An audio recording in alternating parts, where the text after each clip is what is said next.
Greetings, loved ones. Today we are going to learn about the signs of traumatic stress, its impact on children, treatment options, and how families and caregivers can get help. Help us get these messages out. Please subscribe to our channel, follow us on Facebook, Instagram, and Twitter. Hit the like button and the notification bell, and please share these messages with others. You never know, you could save a life. So let's discuss recognizing and treating child traumatic stress. There are different types of traumatic events, and we're going to start with that. Child traumatic stress occurs when violent or dangerous events overwhelm a child's or adolescent's ability to cope. Traumatic events may include things like neglect and psychological, physical, or sexual abuse, natural disasters, terrorism, and community and school violence, or witnessing or experiencing intimate partner violence, otherwise called domestic violence. It can also be for commercial sexual exploitation, serious accidents, life-threatening illness, or sudden or violent loss of a loved one. It could also be refugee and war experiences or military family-related stressors such as parental deployment, loss, or injury. In one nationally representative sample of young people ages 12 to 17, 8% reported a lifetime prevalence of sexual assault. 17% reported physical assault. 39% reported witnessing violence. Also, many reported experiencing multiple and repeated traumatic events.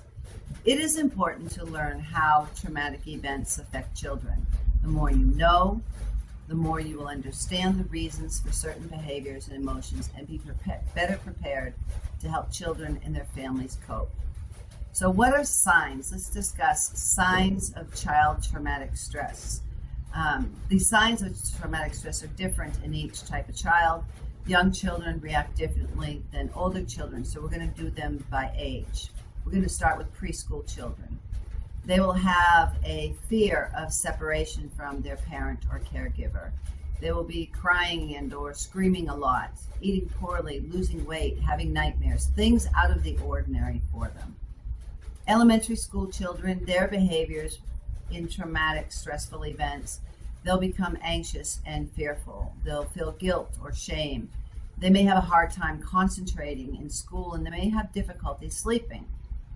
And then you have middle and high school children who respond extremely different from the younger children. They will have feelings of being depressed and being alone. They'll develop eating disorders and begin self-harming behaviors. They might begin to abuse alcohol or drugs, and a lot of them will become sexually active. For some children, these reactions can interfere with daily life and their ability to function and interact with others. So what is the impact of child traumatic stress? How does it impact the child and their life? These things can last well beyond childhood.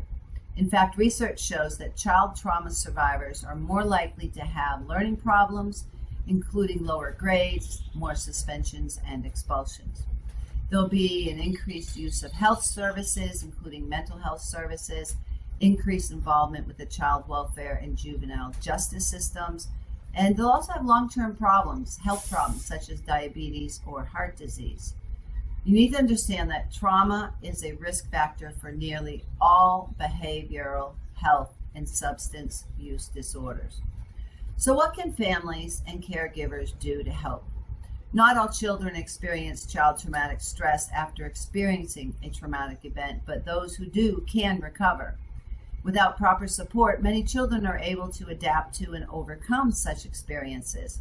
As a family member or other caring adult in the child's life, you can play an important role.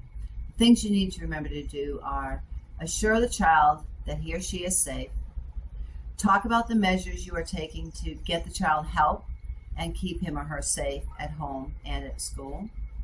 Explain to the child that he or she is not responsible for what happened. Children often blame themselves for events, even those events that are completely out of their control. Another thing you can do is you can be patient. There's no correct timetable for healing. Some children will recover quickly and others recover more slowly. So try to be supportive and reassure the child that he or she does not need to feel guilty or bad about any feelings or thoughts they may have. So let's talk about treatment for child traumatic stress. And we're going to go in more detail on these different things in the following episodes, but let's briefly talk about treatment. Because even with the support of family members and others, some children do not recover on their own. And when needed, a mental health professional trained in evidence-based trauma treatment can help children and families cope with the impact of these traumatic events and move toward recovery. It's important to make sure that these psychologists and therapists that are working with your child, that they are specifically trained in these types of events. Because if they're not going to be able to do what they need, what the child needs. Effective treatments like trauma-focused cognitive behavioral therapies are available. There are a number of evidence-based and promising practices to address child traumatic stress.